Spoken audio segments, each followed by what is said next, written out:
नमस्कार, मैं स्वतंत्र कुमार और आप सभी का स्वागत करता हूं आपके अपने चैनल शॉर्ट हैंड टीम पर। तो दोस्तों, आज के इस वीडियो में दैनिक जागरण के संपादकीय से 443 शब्दों के डिक्टेशन को हम लोग लेने वाले हैं। इसे हम दो अलग अलग स्पीड में लेंगे।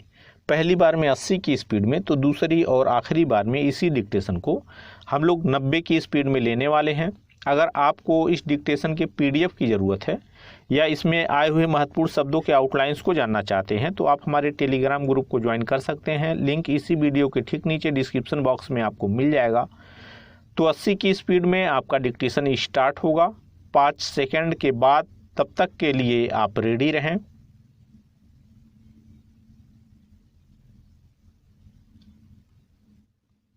स्टार्ट।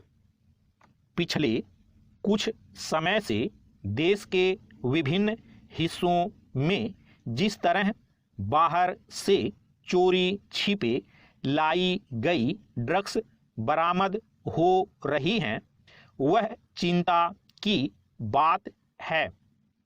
बीते दिनों नारकोटिक्स कंट्रोल ब्यूरो यानी NCB ने ड्रग्स तस्करी के एक और बड़े रैकेट का भंडाफोड़ कर 8 लोगों को गिरफ्तार किया। उसने इनके पास से करीब 35 किलो हेरोइन जब्त की। इस रैकेट के बारे में पता तब चला जब जिम्बाब्वे से बेंगलुरु पहुंची 2 महिलाओं के पास से 7 किलो हेरोइन बरामद की गई। NCB के अनुसार यह ड्रग्स रैकेट देश भर में फैला था और उसका सरगना एक नाइजीरियाई है। इसके कुछ दिनों पहले दिल्ली में शाहीन बाग इलाके से नशीले पदार्थों की एक बड़ी खेप बरामद की गई थी। इस बरामदगी के साथ जिन लोगों को गिरफ्तार किया गया उनके संबंध अफगानिस्तान से लेकर पाकिस्तान के ड्रग्स तस्करों से थे। जिस तरह भारत में रह रहे कई अफगानी ड्रग्स के कारोबार में लिप्त हैं, उसी तरह कुछ नाइजीरियाई भी। इनमें से कुछ तो भारत में ही ड्रग्स तैयार कर रहे हैं। यह दुस्साहस की पराकाष्ठा के अलावा और कुछ नहीं। पैरा। भारत में नशीले पदार्थों की आवक किस तरह बढ़ती जा रही है, इसका पता इससे चलता है कि देश के विभिन्न हिस्सों से रह रहकर ड्रग्स की बरामदगी का सिलसिला कायम है।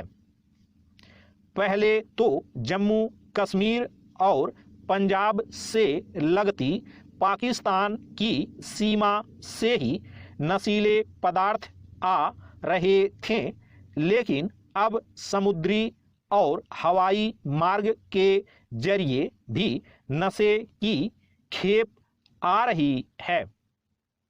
इससे यही लगता है कि अंतर्राष्ट्रीय ड्रग्स तस्करों ने भारत को अपना पसंदीदा ठिकाना बना लिया है।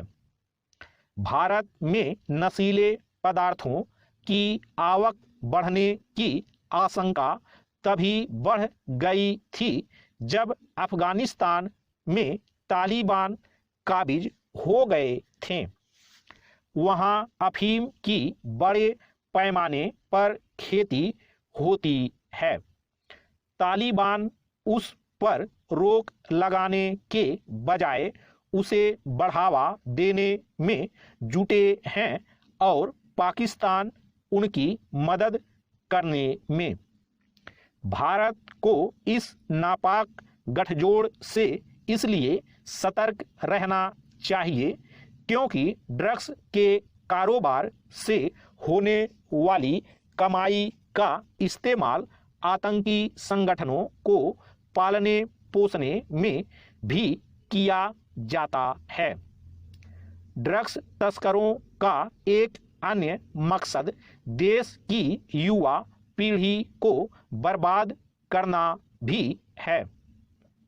यह ड्रग्स तस्करों की बढ़ती सक्रियता का ही नतीजा है कि देश के छोटे छोटे शहरों में भी नशीले पदार्थों की खेप पहुंच रही है। पिछले कुछ महीनों में नारकोटिक्स कंट्रोल ब्यूरो ने देश के अलग अलग स्थानों से जिस तरह बड़ी मात्रा में ड्रग्स बरामद की है, उसके आधार पर यह निष्कर्ष भी निकाला जा सकता है कि यह बरामदगी उसकी सजगता का नतीजा है। लेकिन सवाल यह है कि क्या वह सारी ड्रग्स पकड़ी जा रही है जिसे भारत लाया जा रहा है। स्टॉप।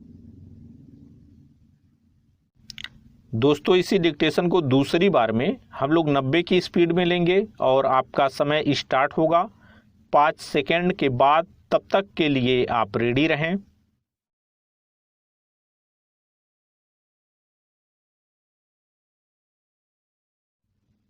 स्टार्ट।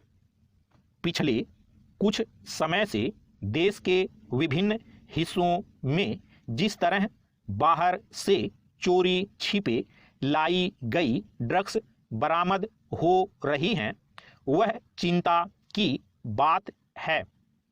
बीते दिनों नारकोटिक्स कंट्रोल ब्यूरो यानी NCB ने ड्रग्स तस्करी के एक और बड़े रैकेट का भंडाफोड़ कर 8 लोगों को गिरफ्तार किया।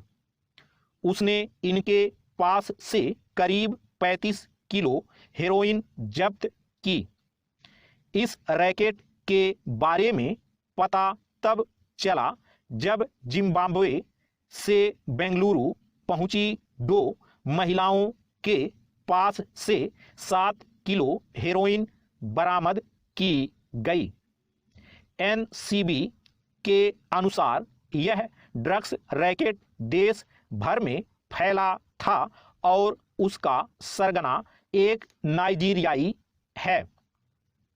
इसके कुछ दिनों पहले दिल्ली में शाहीन बाग इलाके से नशीले पदार्थों की एक बड़ी खेप बरामद की गई थी। इस बरामदगी के साथ जिन लोगों को गिरफ्तार किया गया, उनके संबंध अफगानिस्तान से लेकर पाकिस्तान के ड्रग्स तस्करों से थे। जिस तरह भारत में रह रहे कई अफगानी ड्रग्स के कारोबार में लिप्त हैं, उसी तरह कुछ नाइजीरियाई भी। इनमें से कुछ तो भारत में ही ड्रग्स तैयार कर रहे हैं। यह दुस्साहस की पराकाष्ठा के अलावा और कुछ नहीं। पैरा। भारत में नशीले पदार्थों की आवक किस तरह बढ़ती जा रही है, इसका पता इससे चलता है कि देश के विभिन्न हिस्सों से रह रहकर ड्रग्स की बरामदगी का सिलसिला कायम है। पहले तो जम्मू कश्मीर और पंजाब से लगती पाकिस्तान की सीमा से ही नशीले पदार्थ आ रहे थे, लेकिन अब समुद्री और हवाई मार्ग के जरिए भी नशे की खेप आ रही है। इससे यही लगता है कि अंतर्राष्ट्रीय ड्रग्स तस्करों ने भारत को अपना पसंदीदा ठिकाना बना लिया है। भारत में नशीले पदार्थों की आवक बढ़ने की आशंका तभी बढ़ गई थी जब अफगानिस्तान में तालिबान काबिज हो गए थे। वहां अफीम की बड़े पैमाने पर खेती होती है। तालिबान उस पर रोक लगाने के बजाय उसे बढ़ावा देने में जुटे हैं और पाकिस्तान उनकी मदद करने में। भारत को इस नापाक गठजोड़ से इसलिए सतर्क रहना चाहिए क्योंकि ड्रग्स के कारोबार से होने वाली कमाई का इस्तेमाल आतंकी संगठनों को पालने पोसने में भी किया जाता है। ड्रग्स तस्करों का एक अन्य मकसद देश की युवा पीढ़ी को बर्बाद करना भी है। यह ड्रग्स तस्करों की बढ़ती सक्रियता का ही नतीजा है कि देश के छोटे छोटे शहरों में भी नशीले पदार्थों की खेप पहुंच रही है। पिछले कुछ महीनों में नारकोटिक्स कंट्रोल ब्यूरो ने देश के अलग अलग स्थानों से जिस तरह बड़ी मात्रा में ड्रग्स बरामद की है उसके आधार पर यह निष्कर्ष भी निकाला जा सकता है कि यह बरामदगी उसकी सजगता का नतीजा है। लेकिन सवाल यह है कि क्या वह सारी ड्रग्स पकड़ी जा रही है जिसे भारत लाया जा रहा है। स्टॉप।